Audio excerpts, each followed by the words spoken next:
ഞാനിതിൻ്റെ ബാക്കിൽ ഈ പാക്കബിളിൻ്റെ ബാക്കിൽ വായിച്ചപ്പോൾ അത് വേറെ സ്റ്റേറ്റിൽ നിന്നുള്ളതാണ്, വളരെ ദൂരെയുള്ളതാണ്. ഇവിടുന്ന് അവിടം വരെ പോകണമെങ്കിൽ കുറേ ദിവസങ്ങൾ പിടിക്കും.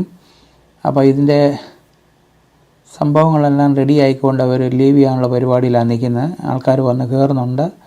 അപ്പോൾ നമ്മളായിരിക്കും എല്ലാവരും മുകളിൽ തന്നെയാണ് നിൽക്കുന്നത്. അല്ല, ഇതിനടിയിൽ വലിയ റൂമുകളൊക്കെ ഉണ്ട്. പുറമേ കണ്ടാൽ നമുക്ക് കാണത്തില്ലെന്നേ ഉള്ളൂ. ഞാൻ ഇതുപോലുള്ള പല ലോങ് ഷിപ്പുകൾ കയറിയിട്ടുണ്ട്. അതിനടിയിലാണ് ഏറ്റവും വലിയ വളരെ അത്യാധുനികമായ റൂമുകളുണ്ട്. നമുക്ക് പുറമേ കണ്ടാൽ അറിയില്ല എന്ന് മാത്രമേ ഉള്ളൂ.